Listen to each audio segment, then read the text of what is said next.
Amigos, bienvenidos. Iniciamos con lo que dice el ministro Laví, es que a pesar de los numerosos casos registrados por el dengue en las Américas, pues El Salvador ha sido el país con menos fallecimientos a causa de esta enfermedad por el dengue, y es que definitivamente él señala el compromiso que tiene el gobierno del presidente Bukele para que El Salvador sea lo menos afectado posible por el dengue. Escuchemos todo lo que dijo.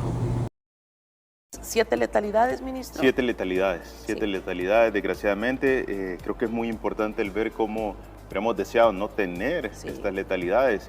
Sin embargo, creo que en toda la región pues ya se superan más de 5.000, entre 5.000 y 6.000 muertes en toda la región de las Américas, lo cual definitivamente creo que eso es importante. Van 6.338 muertes en la región de las Américas y 11.378.000 casos confirmados. Entonces es una de las peores situaciones que ha enfrentado todas las Américas desde la aparición del dengue como enfermedad. Entonces creo que es muy importante el ver incluso cómo países dentro de la región centroamericana están todavía viéndose abarrotados por casos de dengue en sus territorios. Sin embargo, todas las acciones que hoy se han realizado han tenido un efecto positivo y estamos observando ya una tendencia de disminución en la cantidad de casos, y por ende esto va a conllevar una disminución en la posibilidad de ingresos y, por supuesto,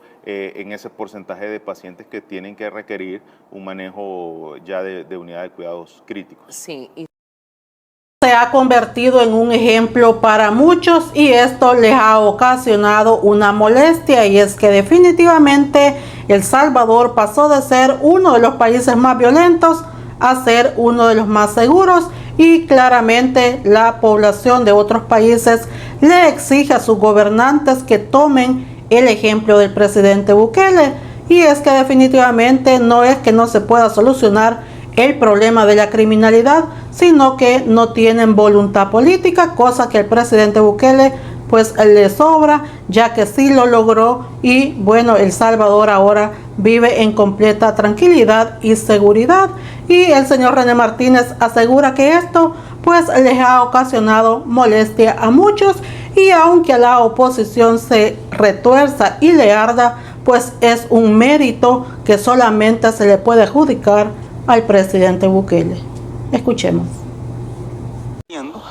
Porque estamos en una etapa distinta, estamos en un país diferente. O sea, la gente ya no va a la deriva. Y en un país que va cambiando. Sino que la gente está consolidando esa cultura política democrática desde 2019 para acá. Y entonces parte de eso es comprender los procesos para asumirlos como tales, para ser protagonistas y defensores de todos los cambios y transformaciones que se están dando. Como siempre, un saludo a los salvadoreños internacionales que día a día están pendientes de nuestro país. Claro, un país que vive un momento sin precedentes, que ha logrado lo que nunca antes se había visto a nivel mundial, y es una reducción significativa en el número de hechos de violencia. El Salvador, decía en su momento el ministro Villatoro, el ministro de Seguridad Villatoro, nos están criticando porque El Salvador es una molestia en todo el hemisferio occidental, porque hoy somos el único país en la región o en el hemisferio que tenemos una receta verdadera para poder desarticular por completo la criminalidad.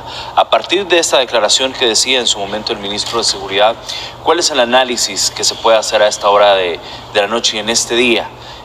Ya, por supuesto, 27 de agosto, en un año donde los hechos de violencia han sido mínimos, disminuidos en su mínima expresión. Sí, una mínima expresión que existe en el país. Fíjate bien, en cualquier país desarrollado, una mínima expresión de violencia que se va gestando por distintas causas.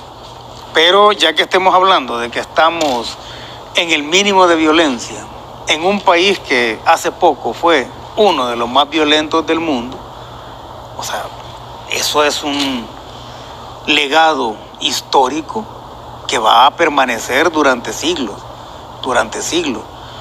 ¿verdad? Y aunque a la oposición se retuerza, ¿verdad? Ese legado histórico le corresponde o tiene la autoría, la firma de Nayib Bukele. Claro.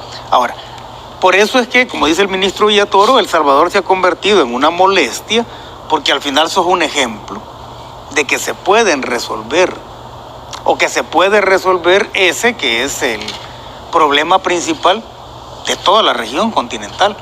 Si es que nosotros nos dimos cuenta, Armando, que ese problema de delincuencia terrorista que tuvimos, ese conteo diario de muertos, que al final nos hizo insensibles frente a la muerte, cuando nosotros empezamos a resolver este problema bajo el liderazgo del presidente Nayib Bukele, nos damos cuenta de que los países hermanos también sufren ese problema, solo que en algunos de ellos con una magnitud menor o con una expresión diferente, ¿no?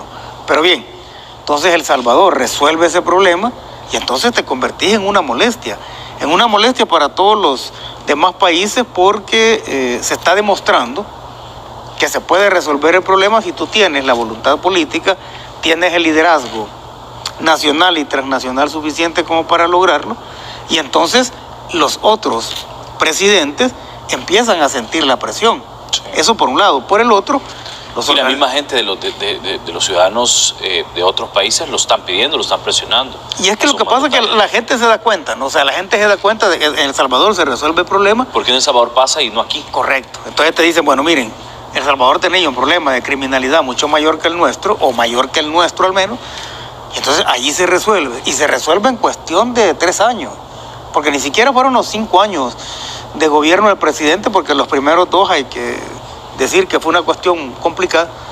Complicada en el sentido de que la oposición todavía era una oposición política, porque tenía una cuota de poder para trabajar. Entonces tenía una cuota de poder en la Asamblea Legislativa y en la Sala de lo Constitucional. Le montaron al presidente un gobierno paralelo para tratar de frenarlo. ¿Por qué? Porque vieron que eso de resolver el problema de la criminalidad en El Salvador iba en serio. O sea, no eran declaraciones o no eran falacias, no era cinismo como el que tenían los presidentes anteriores, que tú te recuerdas, hablaron de la mano dura, la super dura, la mega dura, la dura en combo, y al final eran actos de cinismo porque no querían resolver el problema. Pero cuando ven que el presidente Nayib Bukele sí lo va a resolver, cuando tú ves esa transformación importante que ha tenido bajo su liderazgo tanto la Policía Nacional Civil como el Ejército, ¿verdad? Que supieron también, el presidente supo también poner a las personas correctas al frente. Entonces tú empiezas a ver esa transformación, empiezas a ver los cambios, y los otros países empiezan a decir, bueno, nosotros queremos eso que está sucediendo en El Salvador, lo queremos acá. Y ahí le pones la vara bien alta a los políticos de los otros países, porque no pueden resolverlo. Y los organismos defensores de los derechos humanos. Es falso que la Asamblea Legislativa haya despedido a empleados de la fracción de Vamos por haber hecho posible la asignación de los $20,000, dice la Claudia Ortiz. Entonces esta hipócrita está mintiendo, porque hace unos días salió llorando diciendo que le habían despedido 11 empleados de su fracción, y ahora dice que es completamente falso, que eso no es así. Entonces esta señora es una gran mentirosa. Escuchemos lo que dijo. Había sido, aparte de ser un abuso suyo, que como es que usted, siendo abogada, había accedido a aceptar una autorización de $20,000 mensuales solamente porque se lo dijera a alguien, que eso había sido un error, que habían tomado medidas y que ya se había solucionado eso, despidiendo a 7 empleados de la gerencia de operaciones que eran empleados de esta fracción de Vamos. ¿Qué tiene que decir usted eso? Esa pregunta no la comprendo, porque los empleados no eran de... Los empleados despedidos de esa fracción han sido 6 personas, ¿verdad? Él hablaba de que las personas que estaban en la fracción de Vamos eran las personas que hicieron posible que usted pudiera acceder a los $20,000 mensuales. Eso es falso. En otro tema le quería preguntar sobre... Concluimos con la información, será hasta la próxima. No olvides dejar tu like y nos vemos en otro video.